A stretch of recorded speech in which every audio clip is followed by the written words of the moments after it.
এবার সংক্ষিপ্ত উত্তরধর্মী দ্বিতীয় প্রশ্নটা বলেছে, মনে করো এ বি ও সি শীর্ষবিন্দু বিশিষ্ট ত্রিভুজের এডি একটি মধ্যমা 1,-1 বিন্দুগামী এবং এডি সরলরেখার সমান্তরাল সরলরেখার সমীকরণ নির্ণয় করতে হবে। ঠিক আছে, দেখো এখানে একটা ত্রিভুজ আছে, ত্রিভুজটার শীর্ষবিন্দু হচ্ছে এ, বি আর সি, এই তিনটের স্থানাঙ্কও দেওয়া আছে। ঠিক আছে, এবার বলেছে এডি একটা মধ্যমা, যেহেতু এডি মধ্যমা সুতরাং ডি তাহলে বিসি এর মধ্যবিন্দু হবে। তাই লিখব যেহেতু এডি একটি মধ্যমা, ঠিক আছে, সুতরাং ডি বিসি বাহুর মধ্যবিন্দু। ঠিক আছে, এবার দেখো তাহলে ডি বিন্দুর স্থানাঙ্কটা হবে, ডি বিন্দুর স্থানাঙ্ক সমান 6 + 7/2, -1 + 3/2। ঠিক আছে, তো এটা হয়ে যাচ্ছে 13/2, আর এটা হবে 2/2, তো এটা হচ্ছে 13/2, 1। ঠিক আছে, তো ডি বিন্দু স্থানাঙ্ক পেয়ে গেলাম। এবার কি করবো না, এডি এই যে মধ্যমাটা আছে এই মধ্যমাটার প্রবণতা বের করব। তো এখন এডি মধ্যমার প্রবণতা, তো দেখো এডি মধ্যমার প্রবণতা কী হবে না, স্থানাঙ্কের পার্থক্য বের করে প্রবণতা বের করব। তাই জন্য কী হবে না 2 - 1, 2 হচ্ছে কি না, এই দুইটা হচ্ছে এ বিন্দুর কোটি, এ বিন্দুর কোটি থেকে ডি বিন্দুর কোটি বিয়োগ করলাম।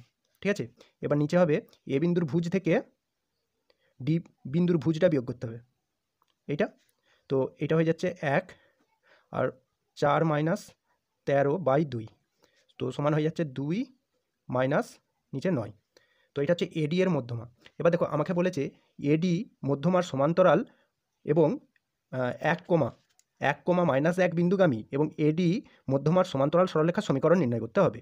তো তাই এডি মধ্যমার সমান্তরাল সরলরেখা তার মানে এরকম টাইপের হবে কিছু। ঠিক আছে, এইটা সমান্তরাল সরলরেখা এরকম হবে, আর এই সরলরেখাটা 1,-1 বিন্দুগামী হবে। এবার দেখো সমান্তরাল সরলরেখার প্রবণতা সেম হয়, তাহলে এডির সমান্তরাল সরলরেখা যে কোনো সরলরেখার প্রবণতা আর এডির প্রবণতা একই হবে। তাই এডি মধ্যমার সমান্তরাল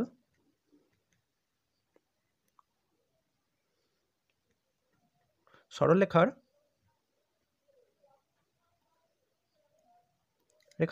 প্রবণতা হবে -2/9 হবে। ঠিক আছে, তো আমাকে এখন এমন একটা সরলরেখা বের করতে হবে যেটা 1,-1 বিন্দুগামী এবং যার প্রবণতা হচ্ছে -2/9। ঠিক আছে, তাহলে সুতরাং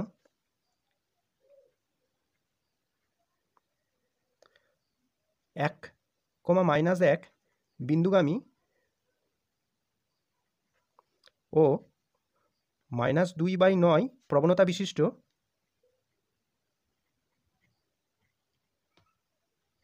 সরলরেখার সমীকরণ।